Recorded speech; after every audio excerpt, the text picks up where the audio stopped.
Hello everyone, I'm Damian Barrett. Welcome to Access All Areas. Unfortunately, Lordo isn't here today. He's currently doing goal kicking sessions with Max King.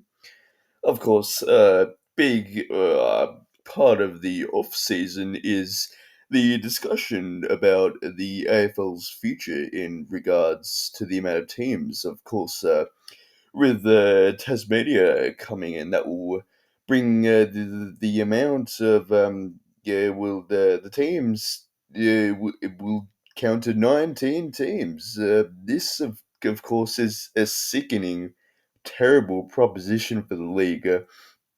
With one team forced into a bye each week. I'm sure the AFL have a plan for this in place. Of course, we love the AFL, and avoiding an odd amount of teams should be able to completely fix and avoid imbalances in the fixture. Of course, the fixture is currently solid and sound. There are no current inequalities with the current fixture system, as we all know.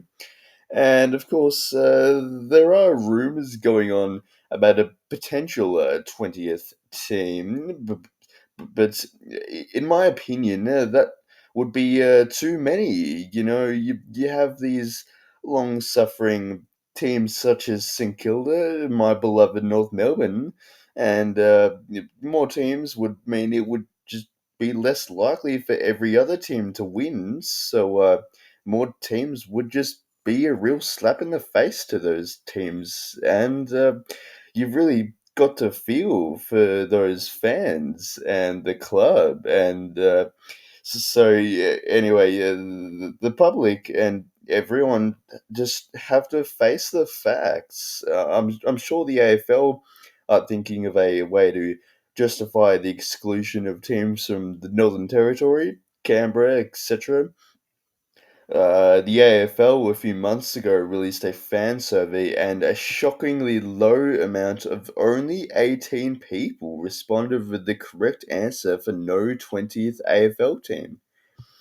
So you might be thinking that still brings us to 19 teams, and of course, we've all seen the outcry of fans and supporters around the league. Vic bias, if you will. We all know the inequalities in the fixture, the broken fixture. It's something the AFL desperately needs to address and fix. And an answer, of course, would be coming from the huge amount of Victorian sides. Of course, I don't know why there's so many Victorian teams to begin with, but the thing is, Vic teams have combined to win 15 of the last 18 premierships. So, clearly, to help out the interstate teams, of course, we, the AFL media, do as much as possible to recognise and celebrate interstate teams.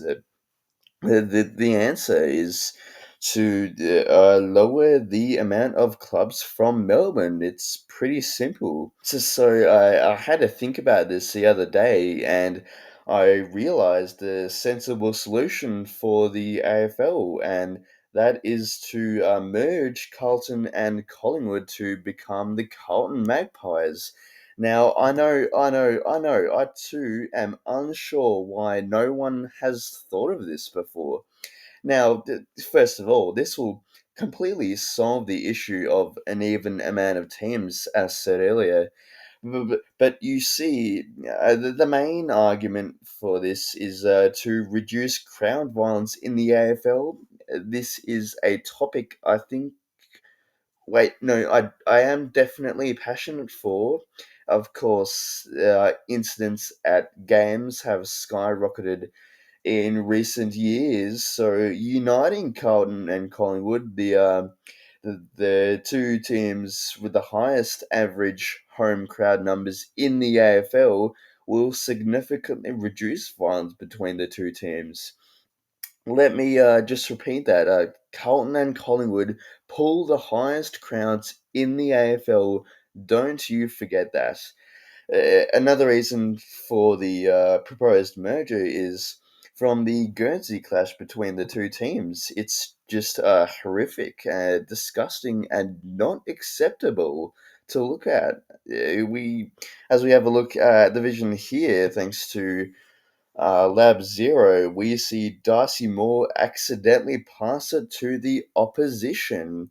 And we see this occur many times in Carlton Collingwood games. Of course, we know how tough Carlton and Collingwood do it in the fixture, and so also playing games where it's sometimes a little tricky to see who's on your team is just another dagger in the heart of those small clubs, which is unacceptable.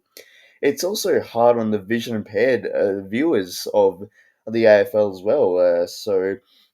At this stage, I believe it's more likely for the AFL to merge Carlton and Collingwood rather than update the clash policy. Some have said things such as Carlton and Collingwood have a fierce rivalry, merging the two teams makes no sense, and that I am a wanker, but have a look at the facts. The 1970 grand final between the two teams had an attendance of over 121,000, while the latest matchup this year between the teams had an attendance of only 87,000. That right there is a 28% decline. So clearly, Carlton and Collingwood are majorly underperforming in terms of crowds nowadays. So clearly, that all essentially means that the right action for the AFL is to go ahead with this merger between Carlton and Collingwood. That just about wraps it up for today. Thank you for watching Access All Areas. See you next week for more groundbreaking opinions.